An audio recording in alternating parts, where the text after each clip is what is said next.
Ó, aí uma pergunta técnica para o Segré. Então vamos lá, o piloto, para evitar exatamente o impacto com o solo, ele faz com que o helicóptero caia sobre a água. Né? Nesse caso, Segré, qual é o risco para as pessoas e qual a probabilidade, por exemplo, de que elas saiam com vida?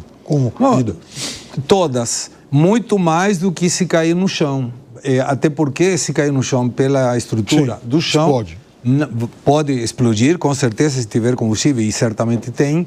Na água esse risco é minimizado, óbvio, e amortece muito mais a queda na água. Ele afunda muito? Não necessariamente pode afundar rápido, depende se partiu ou não.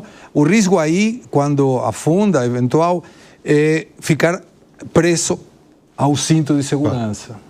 Esse é o risco maior. E aí, Segré, eu quero voltar a insistir nisso com você, porque a gente teve histórico recente de alguns acidentes de helicóptero justamente por uma confusão ambiental que alguns pilotos têm quando dependem exclusivamente da questão visual, não é isso? Que ele não sabe nem se está subindo, descendo, se está de lado, enfim.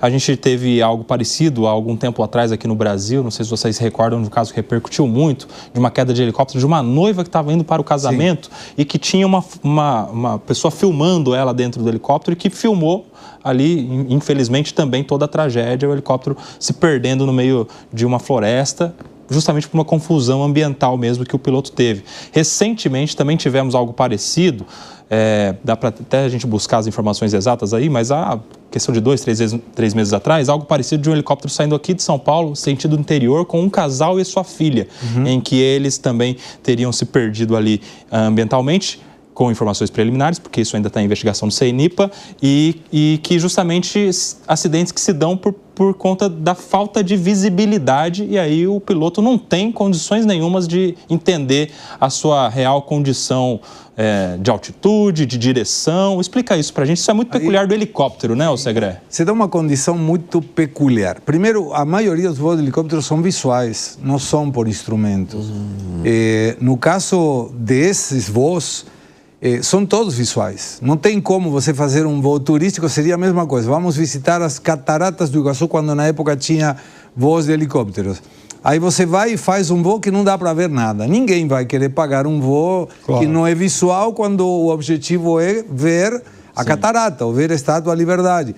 Eu lembro de ter feito esse percurso, e você dá uma volta, inclusive, pela Estátua da Liberdade, entra um pouco no que seria o Rio Hudson, verifica todos os prédios gigantes e vai orientando aquele tal prédio, aquele outro tal prédio. Tem um guia, né? Quando alguém entra, e aí eu não tenho experiência nenhuma, helicóptero, então não gosto de falar naquilo que eu não sei.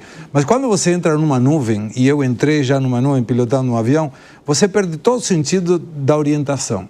E aí tem uma condição muito peculiar do ser humano e do cérebro do ser humano, que você vê o instrumento te indicando uma coisa, mas você supõe que o que está certo é o que você está sentindo. Então, já aconteceu de ter voos em que o piloto está de cabeça para baixo e você não se toca que está de cabeça para baixo. Ou seja, você pode falar, peraí, e a lei da gravidade como funciona? Você não se toca que está de cabeça para baixo.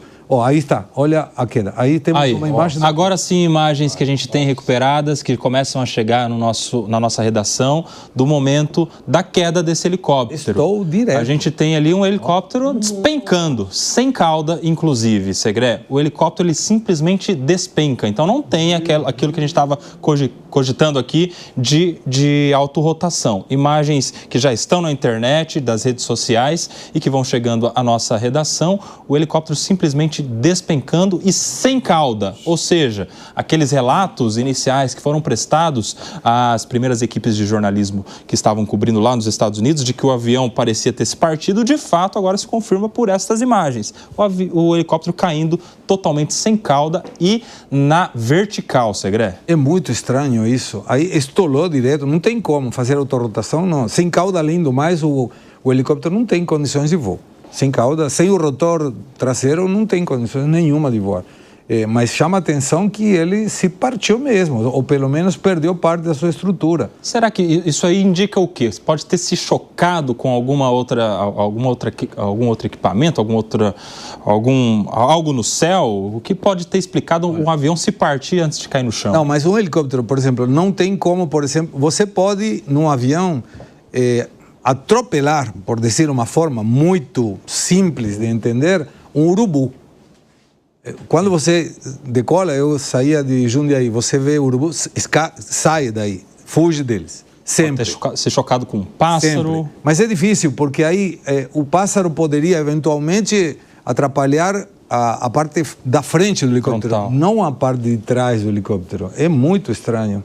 Sim, realmente. Ou foi um problema estrutural, ou não sei. Não... É uma imagem chocante porque a gente está vendo um helicóptero simplesmente despencando do céu sem cauda. Ele não está tentando pousar, ele não tem nem condições de tentar pousar. Ele está despencando exatamente na vertical.